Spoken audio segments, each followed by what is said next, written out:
திருத்தணியில் 4 சிறுவர்கள் சேர்ந்து ஒரு வட இந்திய இளைஞனை வந்து சரமாரியாக அருவாளால் வெட்டி படுகொலை பண்ணுற அளவுக்கு போன ஒரு வீடியோ. இல்லைங்க, இந்த ஒரு இன்சிடெண்ட்டை மட்டும் வச்சு தமிழ்நாட்டில் சட்டம் ஒழுங்கு கெட்டு போச்சு, போதைப் பொருள் வந்து அப்படியே வெள்ளமாக ஓடுது அப்படின்ற முடிவுக்கு வர முடியாது.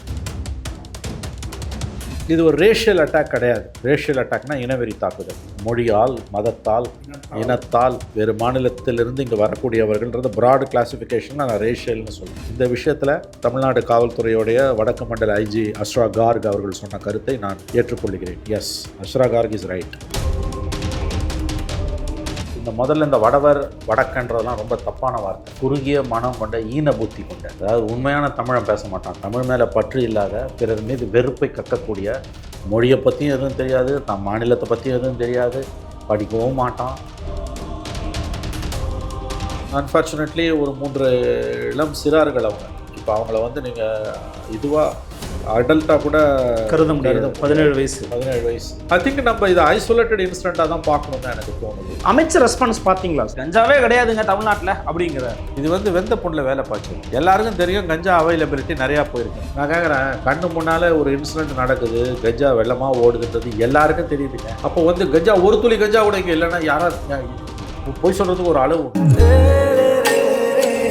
மண்மனம் மாறா சுவைக்கு உதய் கிருஷ்ணா அசல் நெய்.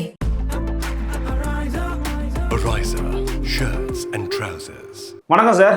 வணக்கம் சார். நேற்று ஃபுல்லாக ட்ரெண்ட் ஆனது விஷயத்தை நீங்கள் பார்த்துருப்பீங்க. எல்லாருக்குமே வந்து ஒரு நடுங்க வைக்கக்கூடிய ஒரு வீடியோ. திருத்தணியில் 4 சிறுவர்கள் சேர்ந்து ஒரு வட இந்திய இளைஞனை வந்து சரமாரியாக அருவாளால் வெட்டி படுகொலை பண்ணுற அளவுக்கு போன ஒரு வீடியோ. இன்றைக்கி அவர் வந்து ராஜீவ்காந்தி மருத்துவமனையில் அனுமதிக்கப்பட்டு சிகிச்சை மேற்கொண்டு வராரு. அஃப்கோர்ஸ் அந்த 3 பேர் ஜெயிலில் போட்டாங்கன்னு வச்சுக்கோங்களேன். பட் இந்த விவகாரம் இப்போ எப்படி வந்து அடுத்த கடை விவாதத்துக்கு போயிருக்குன்னா, தமிழ்நாட்டில் எல்லாம் எங்கே பார்த்தாலும் மூளை முடுக்கெல்லாம் கஞ்சா இருக்குங்க அப்படின்னு எடப்பாடி பழனிசாமி, நயினார் நாகேந்திரன், சீமான், விஜய், அன்புமணின்னு எல்லாரும் அறிக்கை விட்டு தள்ளிட்டாங்க. At the same time Asra Garg சொல்கிற it's not a racial attack, இது வடவர்களின் மீதான தாக்குதல்னு பேசாதீங்கன்னு ஒரு வார்த்தையை பதிவு பண்ணுறாரு. எதிர்கட்சிகளும் அதை தான் சொல்கிறாங்க. நீங்கள் எப்படி சார் அனலைஸ் பண்ணுறீங்க ஒரு பத்திரிகையாளரா? இல்லைங்க, இந்த ஒரு இன்சிடெண்ட்டை மட்டும் வச்சு தமிழ்நாட்டில் சட்டம் ஒழுங்கு கெட்டு போச்சு, போதைப் பொருள் வந்து அப்படியே வெள்ளமாக ஓடுது அப்படின்ற முடிவுக்கு வர முடியாது. நம்பர் 1. நம்பர் 2, முதல்ல இந்த வடவர் வடக்கன்றதெல்லாம் ரொம்ப தப்பான வார்த்தை. அதாவது குறுகிய மனம் கொண்ட ஈன புத்தி கொண்ட, அதாவது உண்மையான தமிழன் பேச மாட்டான், தமிழ் மேலே பற்று இல்லாத, பிறர் மீது வெறுப்பை கக்கக்கூடிய, மொழியை பற்றியும் எதுவும் தெரியாது, தம் மாநிலத்தை பற்றியும் எதுவும் தெரியாது, படிக்கவும் மாட்டான், இங்கிலீஷும் படிக்க மாட்டான், தமிழும் படிக்க மாட்டான், கண்ணும் கிடையாது, ஹிந்தி ஃப்ரீயாக சொல்லி கொடுத்தாலும் படிக்க மாட்டான். ஏதோ ஒரு 4 புஸ்தகத்தை படிச்சுட்டு யாரோ ஒரு 4 பேர் 4 தலைவர்களை, ஒரே ஒரு தலைவர் தான் அவரை கையில் வச்சுன்னு எல்லாமே வந்து அவர் சொன்னபடி தான் நடக்குதுன்னு எல்லா பிரச்சனைகளுக்கும் அவரை உரைகள்லாம் வைக்கிறது. அவரையும் ஒழுங்காக இவங்க படிக்கலை. அது யார் எந்த தலைவர்ன்றதும் நமக்கு தெரியும். இப்போ இந்த பிரச்சனையை வந்து இது வடவர் அப்படின்றது நார்த் இந்தியன்ற அந்த வார்த்தையை நான் சொல்ல வெக்கப்படுறேன். தப்பான வார்த்தை. அது வட மாநிலத்தவர்னு எடுத்துக்கலாமா? தான் எடுத்துக்கணும். வட மாநிலத்தம் வடவர் வடக்கன் அப்படின்றதுனா ரொம்ப ஈனத்தனமான வார்த்தை. அதாவது வந்து அற்ப புத்தி கொண்ட பதர்கள் தான் அப்படிலாம் அந்த வார்த்தைகளை பயன்படுத்துவாங்க. வடவர் ஆதிக்கம், வடக்கன்றதெல்லாம் மட்டமான வார்த்தைகள் நான் சொல்கிறேன். மனிதர்களை நேசிப்புகள் இப்படி சொல்ல மாட்டாங்க. இது ஒரு ரேஷியல் அட்டாக் கிடையாது. ரேஷியல் அட்டாக்னா இனவெறி தாக்குதல். மொழியால், மதத்தால், இனத்தால், வேறு மாநிலத்திலிருந்து இங்கே வரக்கூடியவர்கள்ன்றது ப்ராட் கிளாசிஃபிகேஷன் நான் ரேஷியல்னு சொல்கிறேன். இது ஒரு ரேஷியல் அட்டாக் கிடையாது. இந்த விஷயத்தில் தமிழ்நாடு காவல்துறையுடைய வடக்கு மண்டல ஐஜி அஸ்ரா கார்க் அவர்கள் சொன்ன கருத்தை நான் ஏற்றுக்கொள்கிறேன். Yes, Asra Garg is right. It's not a racial attack. அப்படி சொல்கிறது வந்து ரொம்ப தவறானது. தெரிஞ்சே சொல்கிறாங்கன்னா அயோக்கியர்கள். அவங்க வந்து அவதூறு பரப்புகிறாங்க, வதந்தி பரப்புகிறாங்கன்னு அர்த்தம். It's not a racial attack. ஏன்னா அப்படி ஒரு சூழ்நிலை இன்றைக்கி இல்லை. இன்றைக்கி வந்து கிட்டத்தட்ட 1 கோடி மைக்ரண்ட்ஸ் தமிழ்நாட்டில் இருக்காங்க. 90 லட்சம்ன்றாங்க. அவங்களால தான் நிறைய செக்டர்ஸ் ஓடிட்டு சார். அவன் இல்லைன்னா தமிழ்நாடு இன்றைக்கி மிக கடுமையான நெருக்கடிக்கு உள்ளாகும். நித்தி ஆயோக கணக்கில் வளர்ச்சி அடைந்த முதல் 3 மாநிலங்களில் தமிழ்நாடு இருக்குன்னு பெருமைப்பட்டுக்கிறோமே, அதுக்கு முக்கிய காரணம் புலம்பெயர் தொழிலாளர்கள். நாம் அவர்களுக்கு தான் நன்றி சொல்ல வேண்டும். பீகார்லேருந்து, ஜார்க்கண்ட்லேருந்து, மேற்குவங்கத்துலேருந்து, ஒரிசாலேருந்து, இன்னும் சில மாநிலங்கள்லேருந்து இங்கே வந்திருக்கக்கூடிய, இந்தியாவின் பிற பகுதிகளிலிருந்து இங்கே வந்திருக்கக்கூடிய அந்த புலம்பெயர் தொழிலாளர்கள் தான் நம்மை இன்று வாழ வைத்து கொண்டிருக்கிறார்கள். தமிழ்நாடு இன்றைக்கி வளர்ச்சி குறியீட்டில் முதல் 3 மாநிலங்களில் குஜராத்தை விட முன்னணியில் இருப்பதற்கு காரணம் அந்த புலம்பெயர் தொழிலாளர்கள் தான். கட்டுமான துறையில், மருத்துவமனைகளில், ஹோட்டல் மேனேஜ்மெண்ட்டில், நம்முடைய முடித்திருத்தகங்கள், சலூன்ஸில், பேக்கரிஸில். அதே மாதிரி வந்து இன்னைக்கு இன்னும் கீழே போய் உணவகங்கள் முழுக்க அவங்க தான் சார் வந்து திருப்பூர் மாதிரியான ஆடை பின்னல் ஆடை உற்பத்தியில். இதை விட முக்கியமாக வெரி வெரி இம்பார்ட்டண்ட், வயல்வெளிகளில் விவசாய பணிகளுக்கு வருகிறார்கள். ஓகே, என்னை பொறுத்த வரைக்கும் இது பாராட்ட வேண்டிய விஷயம். இன்றைக்கி அமெரிக்காவில் வளர்ந்துருக்குன்னா வெளியிலேருந்து போனதுனால தான் வளர்ந்துருக்கு. உலக வரலாறு பூரா புலம்பெயர் தொழிலாளர்களின் வரலாறு. The history of mankind is the history of மைக்ரன்ஸ்னுவாங்க.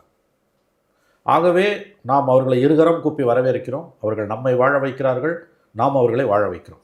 இதை முதல்ல புரிஞ்சுக்கணும். ஏன்னா இதை நான் ஏன் சொல்கிறேன்னா, 2 ஆண்டுகளுக்கு முன்பு புலம்பெயர் தொழிலாளருக்கு எதிராக இங்கே ஒரு பெரிய ஓரளவுக்கு ஒரு கூக்குரல் எழுந்தது. அப்பயே வந்து இதில் பெரிய தங்களை முற்போக்காளர்கள் திராவிடியன் ஸ்டாக் என்று சொல்லிக் கொள்ளக்கூடியவர்களில் ஒரு பிரிவினர் அதை எதிர்த்தார்கள். ஆனால் அரசு சரியான நிலைப்பாடு எடுத்து அவர்களை புரிய வைக்க முயற்சி மேற்கொண்டது. ஓரிரு சம்பவங்கள் இரும்பு கரம் கொண்டு ஒடுக்கப்பட்டன. இந்த பீடிகையோடு தான் நான் இதை சொல்கிறேன். ஆகவே இந்த தாக்குதல் ஒரிசாலேருந்து வந்த அந்த இளைஞன் அவன் வேலை தேடி வந்ததாக நினைவு. அவர் மைக்ரண்ட் ஒர்க்கரும் கிடையாது. Maybe is a visitor. அவன் வந்து வந்திருக்கான் இந்தியாவுக்குள்ள. இந்தியாவுக்குள்ளே யார் வேணால் எங்கே வேணால் போகலாம். காஷ்மீர்லேருந்து கன்னியாகுமரி வரைக்கும் இது ஒரு நாடு. யார் வேணால் எங்கே போய் வேணால் பார்க்கலாம்.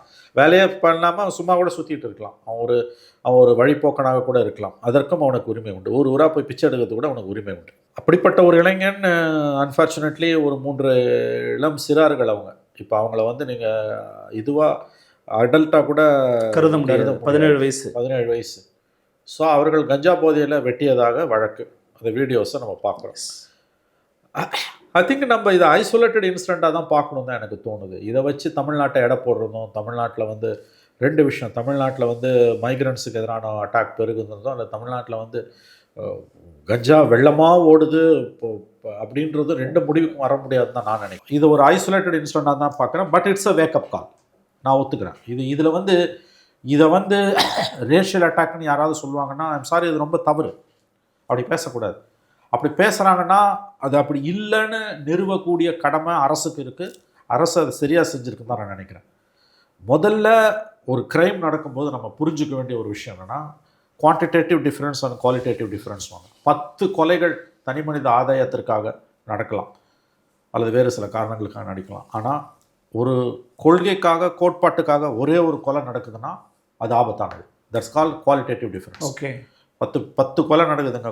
ஏதோ சொத்து தகராறில் போட்டுடுறான், இல்லை காதல் தகராறில் போட்டுடுறான், பெண்கள் சம்மந்தப்பட்ட விஷயத்தில் போட்டுடுறான். அந்த கொலைகள் 10 கொலை நடக்குதுன்னா கூட பெரிய அளவில் கவலைப்பட வேண்டியதில்லை.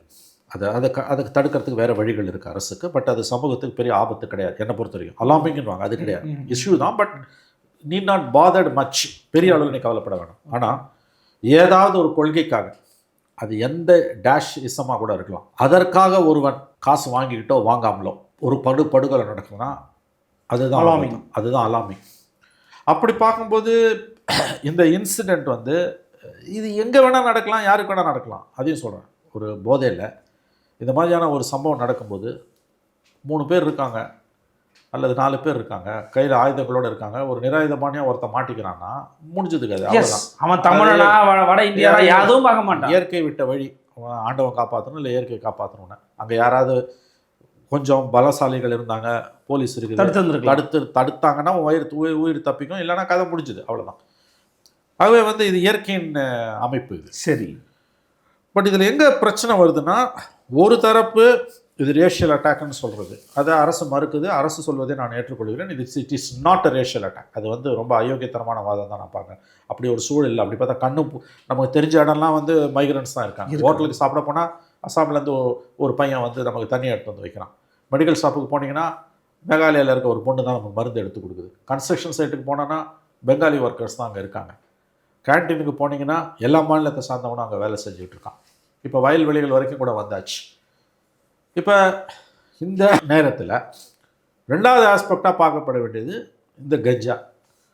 இது அவனுக்கு எங்கே கிடைக்குது? இப்போ சைலேந்திர பாபு டிஜிபியாக இருக்கும்போது என்ன பண்ணாங்க? ஆப்ரேஷன் கஞ்சா 1, ஆப்ரேஷன் கஞ்சா 2, 3, 4 வரைக்கும் போச்சு. அப்படியும் தடுக்க முடியல. சரி, கஞ்சா தான் இருக்குன்னா எல்லா மாநிலத்தையும் தான் கிடைக்குது, தமிழ்நாட்டில் மட்டுமா கிடைக்குது? அப்போ எந்த இடத்துல இது சிக்கலாக மாறுது, எந்த இடத்துல வந்து இது வந்து இந்த குவான்டிடேட்டிவ் டிஃப்ரென்ஸுன்றதை தாண்டி குவாலிட்டேட்டிவாக போகுது? இது ஒரு பிரச்சனையாக தானே இருக்குது. நீங்கள் உடனே என்ன பண்ணுவாங்க? திமுக நண்பர்களும் காரர்களும் திமுக ஆதரிப்பவர்களும் வந்து உடனே ஒரு NCRB டேட்டாவை கொண்டு வந்துடுவாங்க.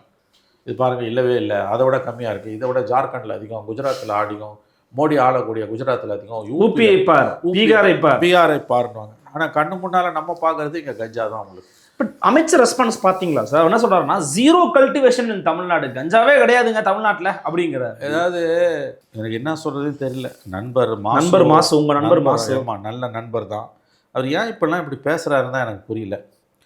அதாவது இந்த மந்திரிங்கள்லாம் ஒரு 3 மாதம் முதலமைச்சர் ஸ்டாலின் எதுவும் பேச வேணாம், நான் அவங்களுக்கு வாய்ப்பூட்டு போட்டால் கூட வந்து நல்லா தான் இருக்கும். ஏன்னா இவங்க வாயை திறந்தாங்கனாலே ஓட்டு போகுது. இது வந்து வெந்த புண்ணில் வேலை பாய்ச்சது. எல்லாருக்கும் தெரியும் கஞ்சா அவைலபிலிட்டி நிறையா போயிருக்குன்னு இல்லையா? எல்லா தலைவர்களோட அறிக்கை என்ன காமிக்குது? எடப்பாடியிலேருந்து, அன்புமணிலேருந்து, சீமான்லேருந்து, விஜய் எங்கே கிடைக்குதுன்னு போலீஸ்காரனுக்கு தெரியுங்கிறாங்க சார். எல்லா எதிர்கட்சிகளும் என்ன சொல்கிறாங்க? போலீஸ் இதில் கூட்டுக்கலவாணின்றாங்க. அவைலபிலிட்டி ஆஃப் கஞ்சா வந்து இன்றைக்கி ரொம்ப ஃப்ரீயாக இருக்குன்றதான் எதிர்கட்சிகளோட குற்றச்சாட்டு. நம்ம கண்ணு முன்னாலே பார்க்குறோம், நிறைய இன்சிடென்ட்ஸை பார்க்குறோம். நீ உடனே என்சிஆர்பி டேட்டாவை கொண்டு வந்து வச்சலாம் இதை மறுப்பது என்பது திமுக தன்னைத்தானே ஏமாற்றிக் கொள்வதுன்ற மாதிரி தான். இதில் மந்திரி வந்து மாசு இப்படிலாம் ஏன் பேசுகிறாரு? அவர் இப்படி பேசுகிறதாலே வந்து திமுக வந்து இன்னும் வந்து வாக்குகளை இழக்கும். அந்த காலத்தில் ராம்ஜெத் மலானி சொன்னார், நான் உங்களுக்கு சொன்னேன்னு தெரியல, 79 சரண் சிங் மொராஜி தேசாயை கவுத்துட்டு சிஎம் ஆனப்போ மொராஜி தேசாய் வாயில் வந்தெல்லாம் பேசியிருக்காங்க. அப்போது சிறுநீர் குடிக்கணுவார், எல்லா உடல் நோய்களுக்கும் அதுதான் மருந்துனுவார், கண்டபடி பேசுவார். இந்த மாதிரி நிறைய உளறின்னு இருந்தார் மொராஜி தேசாய். அப்போ ராம்ஜெத் மலானி அவர் சட்ட அமைச்சராக வந்தார். அவர் சொன்னார், whenever the prime minister opens his mouth, Janata party loses 10,000 votes. பிரதம மந்திரி எப்போல்லாம் வாயை திறக்கிறாரோ 10,000 ஓட்டு காலி ஜனதா பார்ட்டிக்குனார். பிறகு அது 50,000 1 லட்சம்னு போச்சு, அவ்வளோ வளர்னார். கிட்டத்தட்ட இப்போ எலெக்ஷன் இன்னும் 2 மாதத்தில் 3 மாதத்தில் வரும்போது இந்த மந்திரிகள்லாம் இப்படி பேசினாங்கன்னா திமுக 50,000 1 லட்சம் 10 லட்சம்னு ஓட்டு போயிடும். இந்த மந்திரிகள்லாம் பேசாமலாவது இருக்கலாம். நான் கேட்குறேன், கண்ணு முன்னால் ஒரு இன்சிடென்ட் நடக்குது, கஞ்சா வெள்ளமாக ஓடுதுன்றது எல்லாருக்கும் தெரியுதுங்க. இதுதான் பெரிய கொம்ப சூத்திரமா? எல்லா எதிர்கட்சி தலைவர்களும் அறிக்கை விட்றாங்களே, அவங்களும் மக்கள் பிரதிநிதி தானே. அப்போ வந்து கஞ்சா ஒரு துளி கஞ்சா கூட இங்கே இல்லைன்னா யாரா போய் சொல்கிறதுக்கு ஒரு அளவு உண்டு. அதாவது இருக்குது, தடுக்கிறோன்னா பரவாயில்ல, நாங்கள் போராடிட்டு இருக்கோம் அப்படின்னு சொல்லுங்கள். ஒரு நாளில் ஒழிக்க முடியாது. இது கடும் போராட்டம், மக்களும் இதுக்கு ஒத்துழைக்கணும். அரசு தன்னால் ஆனது எல்லாத்தையும் செய்து, பெற்றோர்கள் ஒத்துழைக்கணும். நாங்கள் இரும்பு கரம் கொண்டு ஒடுக்குவோம். ஆனால் இப்போ அந்த போராட்டம் தொடர்ந்துக்கிட்டு தான் இருக்குது. நாங்கள் ஒப்புக்கொள்கிறோம், முழுவதும் நாங்கள் வெற்றி பெற முடியவில்லை. இப்படி பேசினா அது நியாயம்? ஒரு துளி கஞ்சா கூட இங்கே இல்லைன்னா. இந்த வடிவேலு இது கவுண்டமணி செந்தில் காமெடியில் கவுண்டமணி ஒருத்தன் போய் சொல்லலாம், ஏக்கர் கணக்கில் போய் சொல்லக்கூடாது, கிலோமீட்டர் கணக்கில் மாசு போய் சொல்கிறார். அதாவது இத்தகைய பேச்சுக்கள் வந்து திமுக மேலும் மேலும் மேலும் சிக்கலை தான் உண்டாக்கும். பிரச்சனை உங்களுக்கு ட்ரக்கு அவைலபிலிட்டி ஒரு சிக்கல் தாங்க தமிழ்நாட்டில். அதை இவங்க என்ன பண்ண போகிறாங்கன்னு எனக்கு தெரியும். வாரம் மெத்து பிடிக்கிறாங்க சார். கமிஷன் ஆஃபீஸில் வாரம் மெத்து பிடிச்சி எவ்வளோ கிலோ பிடிச்சிக்கணும்னு அறிக்கை கொடுக்குறாங்க. தினசரி செய்தித்தாளில் வருதே சார். அதான்ப்பா, இது ஆல் இண்டியா ஃபினாமினா தானே இது. தமிழ்நாடு மட்டும் நீ எப்படி சொல்லுவேன்? ஆனால் அதுதான் சொல்கிறேன். என்னன்னா ஒத்துக்கிட்டு ஆமாங்க சரி பண்ணிருக்கணும் உங்களை மாதிரி சொன்னால் பிரச்சனை இல்லையே சார். ஜீரோன்னும் போது மக்கள் மத்திய தாக்கத்தை ஏற்படுத்தாங்க. ஜீரோன்றது வந்து கட்சிக்காரன்னு நம்ப மாட்டான். அது எப்படி ஜீரோவாக இருக்கும்? ஜீரோவாக இருக்க முடியாது. இந்த காலத்தில் இருக்க முடியாது. எந்த கட்சியிலும் இருக்க முடியாது. எந்த ஆட்சியிலும் இருக்க முடியாது. ராமராஜன்லாம் கதை உட்டோப்பியா தான். அது வாழவே முடியாது உங்களுக்கு. இப்படி அப்படிப்பட்ட ஒரு நிர்வாகத்தை யாராலையும் கொடுக்க முடியாது. அவர் ஏன் அப்படி பேசுகிறாருன்னு அவரை தான் விளக்கணும். இது எலெக்ஷன் டைமில் இது இன்னும் எனக்கு நான் இன்னொன்று சொல்கிறேன். நீங்கள் ட்ரக் கல்ச்சரோட ஆபத்தானது ரேஷியல் அட்டாக்ஸ், போதை பழக்கத்தோட ஆபத்தானது இனவெறி தாக்குதல்கள். அது இல்லை தமிழ்நாட்டில், சுத்தமாக கிடையாது. சுத்தமாக கிடையாது. இங்கே இருக்கக்கூடிய வடபுலத்தவர்கள், வெளி மாநிலங்களிலிருந்து வந்தவர்கள், அவர்கள் நம்முடைய விருந்தினர்கள், அவர்கள் இங்கே முழு பாதுகாப்போடு இருக்கிறார்கள். ஐசோலேட்டட் இன்சிடென்ட்ஸ் இருக்கலாம், நீங்கள் பார்த்தீங்கன்னா தெரியும் உங்களுக்கு. அந்த ஐசோலேட்டட் இன்சிடென்ட்ஸுக்கு ஒரு கம்யூனிட்டியை நீங்கள் குறை சொல்ல முடியாது. இப்போ திருப்பூரில் நீங்கள் பார்த்தீங்கன்னா ரொம்ப நாள் இருந்தது, இப்போ வந்து ரொம்ப குறைஞ்சிருக்கு. முழுதாக எராடிகேட் பண்ணாங்களான்னு தெரியல. நைஜீரியன்ஸால் அங்கே ட்ரக் பெட்லிங் அதிகமாக இருந்தது திருப்பூர். ஆமாம் ஆமாம் கேள்விப்பட்டிருப்பீங்க. இப்போ பார்த்தீங்கன்னா அதெல்லாம் குறைஞ்சிருக்கு, கணிசமான அளவு குறைஞ்சிருக்கு. ஆனால் திருப்பூர் நகரத்தை வாழ வைக்கிறது யார்? அந்த புலம்பெயர் தொழிலாளர்கள் தான். அதுக்குள்ளே நைஜீரியன்ஸ் வந்து சேர்றான், அவன் வந்து அங்கே இருக்கவனுக்கு சப்ளை பண்ணுறான். ஆகவே இப்போ அது இல்லாமல் வந்து அங்கே அந்த நைஜீரியன்ஸும் வந்து அங்கே வந்து அந்த பிஸ்னஸுக்கு ஹெல்ப்ஃபுல்லாக இருக்கான். எப்படின்னா வந்து அவன் ட்ரேடுக்கு ஹெல்ப் பண்ணுறான், செகண்ட் ட்ரேடு, அந்த பொருட்களை வந்து விற்பது, அந்த ஏஜென்ட்ஸை ஃபிக்ஸ் பண்ணுறது, இவ்வளோ விஷயமும் நடக்குது உங்களுக்கு வந்து. ஸோ இப்படி ஒரு மல்டிகல்ச்சரல் சொசைட்டியாக மாறும்போது இந்த ப்ராப்ளம்ஸ் இயற்கை. இது வளர்ச்சியில் வர பிரச்சனை அருள். இதுக்கு இந்த ஓவராலாக இந்த இஷ்யூஸ் எல்லாமே வளர்ச்சியில் வர பிரச்சனை. ஐ திங்க் நம்ம கவலைப்பட வேண்டியது கஞ்சாவை பற்றி கூட கிடையாது. அதை முடிக்கலாம் இவங்களால். ரேஷியல் அட்டாக் வரக்கூடாது, அதை நோக்கி நகரக்கூடாது, அதை நோக்கி இது நகரக்கூடாது. ரேஷியல் அட்டாக்கு வந்ததுன்னா அதை ஒரு அரசு தாங்குவது கடினம். தமிழ்நாட்டில் அது இல்லை, நிச்சயமாக இல்லை. ஆகவே இது இப்போ வயல்வெளிகள் வரைக்கும் வந்துட்டாங்க. வேளாண் பணிகளுக்கு வேறு மாநிலங்கள்லேருந்து நம்ம கொண்டு வரோம்னா தமிழ்நாடோட அந்த ப்ரொஃபைல் மாறுது. என்னை பொறுத்த வரைக்கும் அது வளர்ச்சியின் அறிகுறி. நான் வந்து இதை குறை சொல்லுபவர்களை ஏற்றுக்கொள்ள மாட்டேன். இது ரொம்ப ஆபத்துன்னு சில பேர் பேசுறாங்க. அது ரொம்ப தவறான பார்வை. ரெண்டு பெர்ஸ்பெக்டிவ், நீங்க சொல்ற பெர்ஸ்பெக்டிவ் இருக்கு, உங்களுக்கு எதிரான பெர்ஸ்பெக்டிவும் இல்ல, இருக்கு. எதிரான இங்க பெர்ஸ்பெக்டிவ் லோக்கல்ல வந்து உங்களுடைய வேலை வாய்ப்பு இல்ல, இல்ல, இல்ல, பறிபோகுது. நீ அதே பெர்ஸ்பெக்டிவ் தானே. It's a global world. இது ட்ரம்ப் வைக்கிற ஆர்குமெண்ட். ட்ரம்ப் H1B விசா கொடுக்க மாட்டேன் உங்களை அடிச்சு துரத்துறாரு. இன்னைக்கு அமெரிக்கா பூரா இதான சிக்கல். வயிற்றுல வாயில அடிச்சு நியூசிலாந்துலயும் அந்த மாதிரி இருக்கு. அதை தான் நான் சொல்ல வரேன். இன்னைக்கு உலகம் பூரா இருக்க பிரச்சனை இது. ஆனா இது ரொம்ப ஆபத்தானது. அப்ப அவங்களுக்கு என்ன வழி சொல்லுவீங்க? ப்ரொடெக்ஷனிசம்ன்றது வந்து ரொம்ப ஆபத்தானது. Okay sir. அருள், பூர்வகுடி அமெரிக்கனுக்கு உங்களுடைய தீர்வு என்ன? ஏங்க அமெரிக்காவே யாரால வளர்ந்தது? அமெரிக்காவில் யாருமே கிடையாது. பூர்வகுடின்னு ஒண்ணு கிடையாது. அத்தனை பேரும் போய் சேர்ந்தவங்க. 300 ஆண்டுக்கு பின்னால வரலாறே கிடையாது அமெரிக்காக்கு. என்ன வரலாறு? ரெட் இண்டியன்ஸ் தான். அப்படி பார்த்தா ட்ரம்ப் கூட கிடையாது. ட்ரம்ப்பே குடியேறி வந்தேரி. ட்ரம்ப்பே வந்தேரி மந்தேரின்ற வார்த்தையை பயன்படுத்துறாங்க. ஆமா, இல்ல புரிதலுக்காக சொல்ல. புரியுது. மைக்ரன்ஸ்னா ட்ரம்ப்பே வந்தேரி தான். இப்ப அங்க நடக்கிறதான உனக்கு இங்கேயும் நடக்குது. இன்னைக்கு இருக்கக்கூடிய குளோபல் வேர்ல்டுல இனிமே யாரும் எங்கேயும் போறதை யாராலையும் தடுக்க முடியாது. அதை புரிஞ்சுக்கோங்க. அவங்களை எப்படி எக்யூப் பண்றது, அவங்க எப்படி வந்து தகுதிப்படுத்துறதுன்னு தான் நீங்க யோசிக்கணுமே ஒழிய அவர்கள் வருவதை யாராலையும் தடுக்க முடியாது. நீங்க வந்து அமெரிக்காவுக்கு போறதையே இந்தியாவிலேருந்தோ ஆஸ்திரேலியாவிலேருந்தோ பாகிஸ்தான்லேருந்தோ கென்யாவிலேருந்தோ உகாண்டாவிலேருந்தோ போகிறத தடுக்க முடியாது என்பது within the nation, within the constitution, ஒரே நாடு ஒரே அரசியல் சட்டத்துக்குள்ள வரதை எப்படி தடுக்க முடியும்? நம்ம அந்த எண்ணமே என்னை பொறுத்த வரைக்கும் முட்டாள்தனமானது, ஆபத்தானது. ஓகே, ஆனால் இதில் இன்னொரு பர்ஸ்பெக்டிவ் சொல்கிறேன். ஃபார் எக்ஸாம்பிள், இப்போ வேலுமுருகன் போன்றவர்களாம் மற்றவங்களாம் பேசும்போது என்ன சொல்கிறாங்கன்னா, இவங்களை அதிகமாக வர வைக்கிறீங்க, அப்படி அதிகமாக வந்தாங்கன்னா they are the voters for BJP. அப்போ அங்கே போய் நீங்கள் மறைமுகமாக பிஜேபியை இங்கே வளர வைப்பதற்கான ஒரு சாத்தியக்கூற ஒரு வழியை சமைக்கிறீங்க தானே அர்த்தம். ரொம்ப தவறான, முட்டாள்தனமான, பகுத்தறிவுக்கு பொருந்தாத, அரைவேக்கட்டுத்தனமான எண்ணம் இது. உன்னை ஞாபகம் வைத்துக் கொள்ளுங்கள். அப்படிப்பட்டவர்களில் வருபவர்களில் 10% ஒன்று சாத்தியக்கூறு, ரெண்டாவது சட்டம் என்ன சொல்லுது. இது ரெண்டு படியும் நம்ம பார்க்கணும். சாத்தியக்கூறுன்னு நீங்கள் பார்க்கும்பொழுது வருபவர்களில் 90% மேல் தன்னுடைய மாநிலத்திற்கு திரும்பிவிட வேண்டும் என்று தான் நினைப்பான். அவனோட ரூட்ஸ் அங்கே இருக்கும். நீ எங்கே தான் போய் அமெரிக்கா போகிறவன் ஹைலி குவாலிஃபைடை விட்டுருங்க, அவங்க கதை வேறு. எல்லாரும் ஹைலி குவாலிஃபைடு கிடையாது. வேலைக்காக போகிறோம் 10% தான் ஹைலி குவாலிஃபைடு. மித்த இவன்லாம் வந்து உனக்கு வந்து உடல் உழைப்பாளிகள். இவன் எவ்வளோ சம்பாதிச்சாலும் ஒரு கட்டத்தில் திரும்ப தன்னுடைய மாநிலத்துக்கு போயிடணுன்னு தான் நினைப்பான். அவன் பிகாரியோ, மேற்கு வங்கத்தை சார்ந்த வங்காளியோ, ஒரிசாக்காரனோ, அவன் வந்து தன்னுடைய ரூட்ஸுக்கு வேர்களை நோக்கி தான் அவன் பயணிப்பான். ரெண்டாவது, சட்டப்படி தான் வாழணும், இஷ்டப்படி வாழ முடியாது. அப்படி அவன் வரான் அப்படின்னா within the nation, within the constitution, ஒரு அரசியலமைப்பு சட்டத்துக்குள்ளே, ஒரே நாட்டுக்குள்ளே யார் வேண்டுமானாலும் எங்கே வேண்டுமானாலும் போய் பணிபுரியலாம், வீடு கட்டலாம், கல்யாணம் பண்ணிக்கலாம், வாக்காளர்களாக தன்னை சேர்த்து கொள்ளலாம்.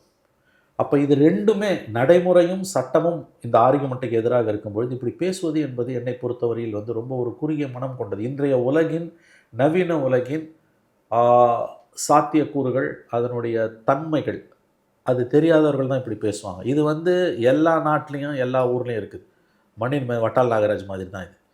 அதுக்கு இன்றைக்கி வந்து இன்றைக்கி இருக்க வேர்ல்டில் அது இடம் கிடையாது. அருள், இத்தகைய ஆர்குமெண்ட் எல்லாம் வந்து என்னை பொறுத்தவரையில் காலாவதியாக போன ஆர்குமெண்ட்ஸ்.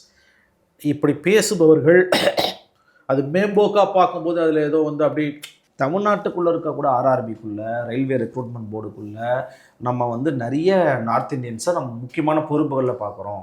இந்த மாதிரி பொறுப்பு சிங்கப்பெருமாள் கோயில் போனீங்கன்னா ஒரு இந்திக்கார் இருப்பார், பரனூர் போய் இந்திக்கார் இருப்பார். நீங்கள் பீகாரோ தமிழ்நாடு எவ்வளோ பேர் இருக்காங்க. நீங்கள் பெங்கால் நீங்கள் போவாதால் நீங்கள் பேச அப்படி இல்லைங்கிறாங்க. டேட்டாவோட எடுத்து போடுறாங்க. டேட்டாவோட மோடி கவர்மெண்ட் வந்த பிறகு சில மாற்றங்கள் வந்திருக்கு, அது வேற. நீங்கள் மத்திய அரசு பணிகளில் இந்த அப்பாயின்மெண்ட்டை பற்றி பேசும்போது அது வேறு ஆர்குமெண்ட்டு. ஆனால் புலம்பெயர் தொழிலாளர்கள் அவனாக விரும்பி வரவனை பற்றின பேச்சு வரும்போது அது வேறு ஆர்குமெண்ட். Both are difference. அது ரெண்டு டிஃப்ரெண்ட். ஓகே, இப்போ மோடி கவர்மெண்ட் வந்த பிறகு நீங்கள் பேங்க்லலாம் பார்த்தீங்கன்னா ஃப்ரண்ட் ஆஃபீஸர் ஹிந்தி தெரியாதவங்க தான் கொண்டு வந்து உட்கார வச்சோம். அது குறிப்பாக வந்து தென் மாநிலங்களில், வட மாநிலங்கள்லேருந்து அதிகமாக கொண்டு வந்து உட்கார வைக்கிற போக்கு வந்தது. பெங்களூரில் வந்து ஃபார் எக்ஸாம்பிள் ஸ்டேட் பேங்க்கில் வந்து கன்னடம் தெரியாத ஒரு பெண்ணை கொண்டு வந்து உட்கார வச்சு அவள் வந்து கன்னடத்தில் பேசினவங்க சொல்லும்போது நான் பேச மாட்டேன்னு சொல்லி அவன் ஹிந்தியில் பேசுகிறான், ஆணவமாக பேசி பெரிய பிரச்சனையாகி அவள் பெண்ணுன்றதுனால அவளை அடிக்கலை. ஆனால் அன்று மாலையே அந்த பெண் வந்து வேறு இடத்துக்கு, ஸ்டேட் பேங்க் ஆஃப் இந்தியா தலைமை அலுவலகத்தால் வேறு இடத்துக்கு பணிமாற்றம் செய்யப்பட்டான். மோடி கவர்மெண்ட் வந்து இந்த காரியத்தை குறிப்பாக அரசு பணிகளில் வந்து வட இந்தியர்களை கொண்டு வந்து தமிழ் தெரியாதவர்களை தமிழ்நாட்டிலையும், கன்னடம் தெரியாதவர்களை கர்நாடகாலையும், ஆந்திராவில் வந்து அந்த மொழி தெரியாதவர்களை கொண்டு வந்து வேறு மாநிலம் போடக்கூடிய ஒரு போக்கை அரசு துறைகளில், railway recruitment board, banks for example, ஆமாம், இதெல்லாம் வந்து அவங்க இன்சூரன்ஸ் செக்டார்ஸு, இந்த மாதிரியான துறைகளில் மத்திய அரசு பணியிடங்களில் பொதுத்துறை நிறுவனங்களில் செய்து கொண்டிருக்கிறார்கள். இது வந்து கவலைக்குரிய விஷயம்தான், நான் அதை மறுக்கல. அதை எதிர்த்து போராடு. அது இங்கே வந்து இப்போ சிதம்பரம் கூட சமீபத்தில் ஒரு இதில் நிர்மலா சீதாராமன் இவ்வளோத்தையும் பண்ணிவிட்டு அந்த அம்மா வந்து உத்தம வேஷம் கட்டுறாங்க, மொழி தெரியாதவர்களை வங்கிகள் வந்து ஃப்ரண்ட் ஆஃபீஸில் நியமிக்கக்கூடாது, எல்லாத்தையும் செஞ்சுட்டு. ஆகவே இது மோடி கவர்மெண்ட்டுடைய அந்த ஒற்றைத்தன்மையை நிறுவ விரும்புகிற ஹிந்தி தேசியமாக்குவது, அது பிரச்சனை. அதை நாம் அனுமதிக்க முடியாது. அதை எதிர்த்து போராடுங்க, அதை யாரும் நம்ம கேள்வி கேட்கல. பட் இந்த புலம்பெயர் தொழிலாளர்கள் விஷயத்தை பொறுத்த வரைக்கும் அது வந்து மார்க்கெட் டிசைட் பண்ணுது, யாருமே அதை தடுக்க முடியாது. இவ்வளவு பேசுகிற எல்லா முதலாளியும் அவன் எந்த தத்துவத்துக்கு வேணா இருக்கட்டும், அவன் பிஜேபி, காங்கிரஸ், திமுக, அண்ணா திமுக, ஏன் வேல்முருகன் கட்சியிலேயே ஒருத்தர் ஒரு பெரிய ஹோட்டல் நடத்துகிறாரு, பெரிய ஹோட்டல் நடத்துகிறாருங்க, உதாரணத்துக்கு சொல்கிறான். அவர் கட்சியில் ஒருத்தர் பெரிய ஹோட்டல் ஒன்று நடத்துகிறாரு, அவருக்கு ஒரு 100 பணியாளர்கள் வேணும். இதில் ஃப்ரண்ட் ஆஃபீஸில் வேணும், லாண்ட்ரி இதில் வேணும், கிச்சனில் வேணும், பேண்ட்ரின்னு வாங்க இப்போ அதில் வேணும், ரூம் கிளீனிங்க்கு வேணும், ஹவுஸ் கீப்பிங்க்கு வேணும், செக்யூரிட்டி வேணும், எல்லாம் வேணும்னு போது அவர் யாரை கான்டாக்ட் பண்ணுவார் தெரியுமா? இதுக்குன்னு இருக்கக்கூடிய ஏஜென்ட்ஸ். அவன் என்ன பண்ணுவான், ஃபுட்டாக பெங்கால்லேருந்து ஆளுங்களை கூட்டின்னு வந்துடலாம் சார், இந்த ஹவுஸ் கீப்பிங்கு இந்த இதெல்லாம் ரூம் கிளீனிங்லாம் வந்து பிஹாரிஸ் நம்ம இது பண்ணிக்கலாம், இன்னும் நம்ம வந்து உள்ளுக்குள்ளே மெயின்டெனன்ஸு இன்டர்னல் இதெல்லாம் பார்க்குறதுக்கு அப்படின்னா அஸ்ஸாம்லேருந்து இருக்காங்க சார் அப்படின்றான். இப்படி தான் வந்து எல்லாருமே இன்றைக்கி போகிறாங்க. ஒரு சாதாரண டீ கடை நடத்துகிறவன் 6 பேர் வச்சு வேலை வாங்கும்போது முதலாளி தமிழனா இருக்கான், வேலை செய்கிறவங்கலாம் அவங்க ஏன்னா இங்கே வரமாட்டேன்றான். அந்த பிரச்சனை இருக்குது. அப்போ இது ரெண்டையும் குழப்பிக்காதன்றேன் நான். 12 வருஷமாக மோடி கவர்மெண்ட் வந்ததுலேருந்து பொதுத்துறை நிறுவனங்களில் திட்டமிட்டு இந்தி தெரியாதவர்கள் பணிகளில் அமர்த்தப்படுவது என்பது அது நான் ஒத்துக்கிறேன். ரயில்வேஸில், பேங்க்ஸில், போர்ட் ட்ரஸ்ட்டில், இன்சூரன்ஸில், பல்வேறு பொதுத்துறை நிறுவனங்களில், பெட்ரோலிய நிறுவனங்களில், இது எல்லாத்துலேயுமே வந்து அவங்க கொண்டு வந்த அப்பாயின்மெண்ட்ஸே இங்கே தான் போடுறான் அவன். பட் என்னன்னா அந்த வெறுப்பு இங்கே கிரவுண்டில் ரியாக்ட் ஆகாதா? அப்படி வச்சு பாருங்களேன். இது நான் ஒரு வாடிக்கையாளர், நான் பேங்க்கு போறேன், அங்க ஹிந்தி தெரிஞ்சு பேசி டென்ஷன் பண்றாரு. நான் லோக்கல்ல டீ கடைக்கு டீ குடிக்க வரேன், அங்க ஒரு ஹிந்திக்காரர் இருக்கும்போது என்னடா இவனுக்கு எங்க பார்த்தாலும் இருக்காங்கன்ற ஒரு காமன் மேன் மென்டாலிட்டி வரும், கண்டிப்பா வரும். ஆனா நான் சொல்ல வருது, நீ அந்த பேங்க்ல வேலை செய்யறவனோட இங்க இருக்க தொழிலாளியை ஒப்பிடாதுன்ற. இவன் பாவம், இவன் உடல் உழைப்புக்காக வந்தவன். அந்த டிஃபரன்ஸ் புரிஞ்சுக்கிறவங்க அதை பண்ணுவாங்க. வந்து இவனா விரும்பி வந்தவன், பிழைப்பு தேடி வர்றவன். நீ பார்க்குற டீ கடையில் பார்க்குறவன், ஹோட்டலில் பார்க்குறவன், ஹாஸ்பிட்டலில் பார்க்குறவன் வந்து இது வந்து அவன் பிழைப்பு தேடி வந்தவன். எஸ், இது வந்து அவனோட சாய்ஸ், அவன் விரும்பி வந்திருக்கான். ஆனால் நீ பேங்க்கில் பார்க்குறதுல அவன் வேறு வழி இல்லை, அண்டர் கம்பல்ஷன் வந்திருக்கான். உண்மை. அப்போ இது ரெண்டுத்துக்குமான வித்தியாசத்தை நீ பார்க்கணும். மக்கள் மோடி அரசு பெரிய தவறு செய்து இவர்கள் பாவத்தை பண்ணுறானுங்கிறது நான் ஒத்துக்கிறேன். பட் இது ரெண்டுத்துக்குமான வித்தியாசத்தை இப்போ நம்ம வாழ வைக்கக்கூடிய, இப்போ கிட்டத்தட்ட 90 லட்சம் புலம்பெயர் தொழிலாளர்கள் இருக்காங்கன்றாங்க. நீங்கள் உங்களோட நித்தி ஆயோக் கால்குலேஷனில் வந்து மோடியோட கட்டுப்பாட்டில் இருக்க நித்தி ஆயோகே வேறு வழி இல்லாமல் முதல் 3 வளர்ச்சி அடைந்த மாநிலங்களில் தமிழகம், கேரளம், மகாராஷ்டிரான்னு கொடுக்குறான், குஜராத்தை கொடுக்கலையா? அப்போ இதுக்கு காரணம் யார்? இந்த வளர்ச்சியை சாத்தியப்படுத்தியது யார்? கரெக்டு. நிறைவாக ஒரு கேள்வி கேட்க விரும்புகிறேன். இப்போ அண்மையில் நாம் தமிழர் கட்சியில் ஒரு பொதுக்குழு கூட்டம் கூட்டி அவங்க வந்து பல தீர்மானம் நிறைவேற்றியிருந்தாங்க. இதற்கு முன்பாக பே மணியரசன் போன்றோர், வேலுமுருகன் போன்றோர் பல பேர் இந்த கருத்தை பேசியிருக்காங்க. இதை பற்றி உங்கள் பாயிண்ட் ஆஃப் வியூ தெரிஞ்சுக்க விரும்புகிறேன். என்னன்னா, வடகிழக்கு மாநிலங்கள் 7 சிஸ்டர்ஸ் இருக்காங்கல்ல, அங்கெல்லாம் நீங்கள் உள்ள போகும்போது ILP கேட்குறாங்க. இன்னர் லைன் பர்மிட் அங்கே கொடுத்தா தான் நீங்கள் வந்து அங்கே போக முடியும், மற்ற விஷயங்களை பண்ண முடியும், அந்த மாதிரி இது பண்ண முடியும். அப்போ உங்கள்கிட்ட யூ ஹேவ் சம் டேட்டா. அதே மாதிரி இங்கே வரட்டும், வந்து அவங்க பணிபுரியட்டும், ஆனால் எங்களுக்கு அவங்கள பற்றின டேட்டாஸ் ஒரு அரசாங்கத்துக்கிட்ட இருக்கணும்னு சீமான் வந்து ஒரு கருத்தை முன்வைக்கிறார்ல, அதை எல்லாருமே பேசுகிறாங்கல்ல, அது சாத்தியமா சார்? பண்ணலாம்? பண்ண முடியாது, பண்ணக்கூடாது. ILPயோட வரலாறு தெரிஞ்சவங்களும் இந்த கோரிக்கை வைக்க மாட்டாங்க. அப்போ அங்கே ஏன் இருக்குது? அங்கே நிலைமை வேறு. அது வந்து இது இன்னும் இப்போ பறந்துபட்ட விவாதத்துக்கு உட்பட்ட விஷயம். ILP வந்து ஏன் வந்தது? 370 நீக்கினவங்க இதே மாதிரி வடகிழக்கு மாநிலங்களுக்கு இருக்கக்கூடிய 371 கை வைக்கல. அதை ஞாபகம் வச்சுக்கோங்க. தனி அந்தஸ்து, ஸ்பெஷல் ஸ்டேட்டஸ்ன்றது ஏதோ காஷ்மீருக்கு மட்டும்தான் இருக்குன்றது ஹிந்துத்துவ கும்பலோட, இந்துத்துவ அமைப்புகளோட ஒரு பொய் பிரச்சாரம்.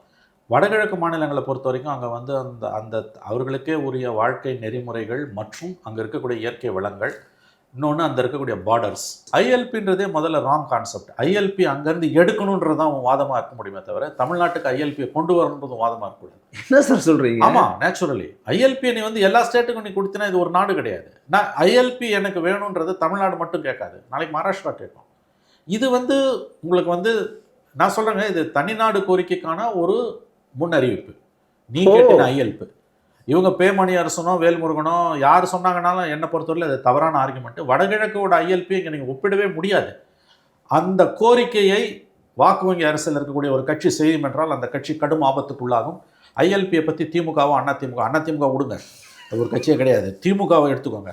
எல்லா விஷயங்களையும் கடுமையான நிலைப்பாடு கொண்டிருக்கக்கூடிய திமுக ஐஎல்பியை பற்றியெல்லாம் என்னைக்காவது பேசியிருக்காங்களா? ஐஎல்பி இங்கே வேண்டும் என்று கேட்பது ரொம்ப தவறான ஒரு உள்நோக்கம் கொண்ட ஒரு கோரிக்கை.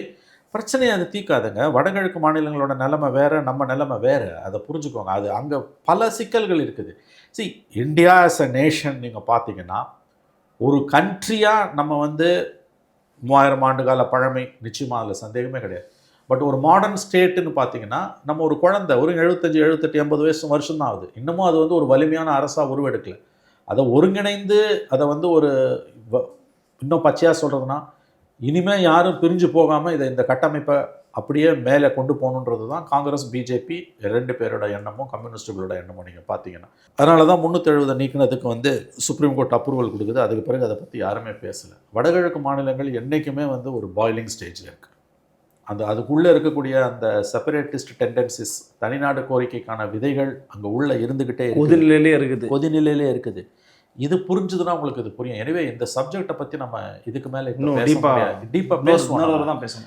ஐஎல்பி வேணும் தமிழ்நாடுக்குன்றது என்னை பொறுத்தவரையில் நிச்சயமாக தவறானது, ஏற்றுக்கொள்ள முடியாதது, தேவையற்றதும் ஒன்று. இது வேறு பல பிரச்சனைகளுக்கு வழிவகுக்கும். தமிழ்நாட்டுக்கு ஐஎல்பியை கொடுத்தனா இந்தியாவின் பல மாநிலங்கள் ஐஎல்பியை கேட்கும். தனிநாடு மாதிரி போயிடும். அது கண்டிப்பாக அடுத்த ஸ்டேஜ் அது செப்பரேட்டிஸ்ட் டெண்டன்சி தான். அது ஒருபோதும் இந்திய அரசு அனுமதிக்காது, அனுமதிக்கும் கூடாது என்பது என்னுடைய பாயிண்ட். மோடி கவர்மெண்ட் 2014 பிறகு செய்த அட்டூழியங்கள், பொதுத்துறை நிறுவனங்களில், அரசு துறைகளில் வெளியிலேருந்து ஆட்களை கொண்டு இங்கே வலுக்கட்டாயமாக திணித்தது, அந்த குரூர புத்தி, அந்த ஹிந்துத்துவ மயமாக்குறது, ஹிந்தியை பிரதானப்படுத்துறது, அந்த மூர்க்கத்தனத்தால் தான் இன்றைக்கி இந்த ஆர்குமெண்ட் வருது. காங்கிரஸ் கவர்மெண்ட் இருந்த வரைக்கும் இது செய்யலை, வாஜ்பாய் கவர்மெண்ட்டில் கூட இதை செய்யலை. பட் அது வேறு, இங்கே இருக்கக்கூடிய புலம்பெயர் தொழிலாளர் பிரச்சனை வேறு. ஐஎல்பியை பற்றி நீங்கள் கேட்டீங்க, ஐ எம் வெரி ஹாப்பி. ஒரு சப்ஜெக்டை நீங்கள் ஓப்பன் பண்ணுறீங்க. நான் தெளிவாக என் ஸ்டாண்டாக சொல்லிட்டீங்க ஓப்பனாக நான் சொல்லிட்டேன். அது தவறு, தேவையில்லை, கூடாது. எனவே அது குறித்த ஒரு விரிவான விவாதத்தை நம்ம பிரிதொரு நாளில் வைத்துக் கொள்ளலாம். கட்டாயம் சார். பல விதமான கருத்துக்களை பகிர்ந்தீங்க. மிக்க நன்றி. மண்மனம் மாறா சுவைக்கு உதய் கிருஷ்ணா அசல் நெய். Ariza shirts and trousers.